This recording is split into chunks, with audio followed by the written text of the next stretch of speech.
ইউনিয়নবাসীর প্রতি কি আছে?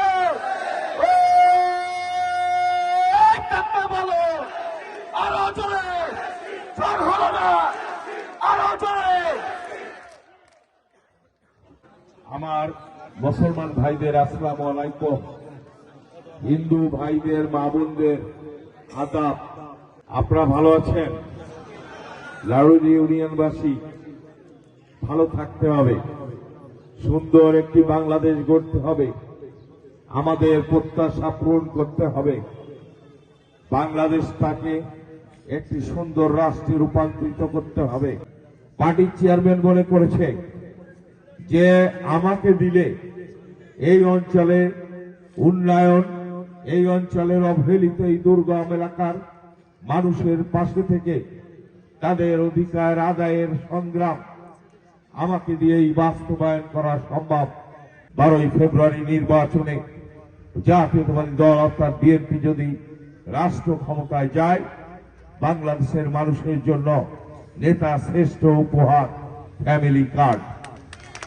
ফ্যামিলি কার্ডে কি থাকছে? ফ্যামিলি কার্ডে থাকছে প্রতি মাসে 2000 থেকে 2500 করে টাকা। এটা কিন্তু মা বোনদের নামেই হবে এবং বাড়ির মহিলার নামে হবে।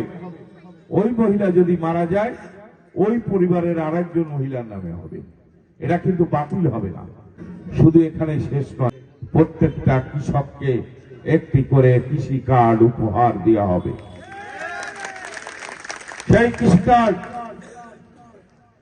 রহিমউদ্দিন জমি করেন 3 বিঘা, রহিমউদ্দিনের নিজের জমি 3 বিঘা, বরগাছা 2 বিঘা, রহিমউদ্দিনের 5 বিঘা জমি। কার্ড ঢুকালে দেখা যাবে রহিমউদ্দিন 5 বিঘা জমি চাষাবাদ করে।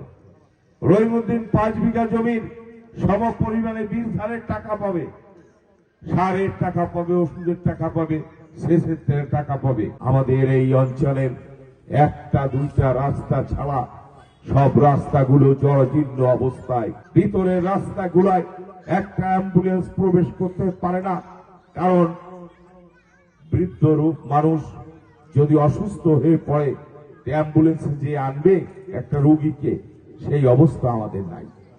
আমাদের রাস্তাগুলো চওড়া করতে হবে, আমাদের রাস্তাগুলো পাকা করতে হবে। লবণ পানি পান করে, অস্বাস্থ্যকর পানি পান করে, আর এমপিরা ট্যাঙ্কি বিক্রি করে, পানির ট্যাঙ্কি বিক্রি করে 14,000 টাকা, 12,000 টাকা, 10,000 টাকা, যা গভর্নমেন্টের রেট 1730 টাকা। ওনারা বিক্রি করেন 10-12,000 টাকা। এত টাকার দরকার পৃথিবীতে বেঁচে থাকার জন্য। একটা মানুষের কত টাকার প্রয়োজন হয়? কত বিলাসিতা চাও তোমরা? এই অসহায় দরিদ্র মানুষের টাকা লুণ্ঠন করো।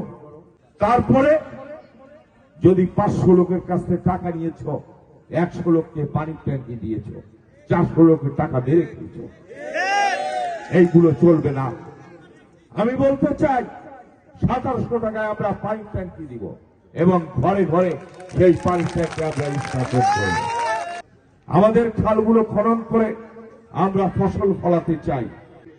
বিএনপির ট্যাগ লাগিয়ে চাঁদাবাজি চলবে না।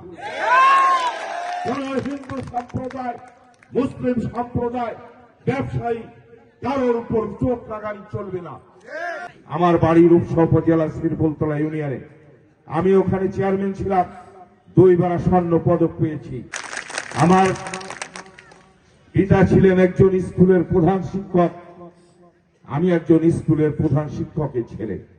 আমার বাবা তার আদর্শ দিয়ে আমাকে লালন পালন করেছে, বড় করেছে। ভালো থাকবেন লাড়ুইবাসী, দেখা হবে বিজয়ে, সকলের সঙ্গে কথা হবে। সবাই ভালো থাকবেন, সুস্থ থাকবেন। আল্লাহ হাফেজ। ধন্যবাদ সকলকে।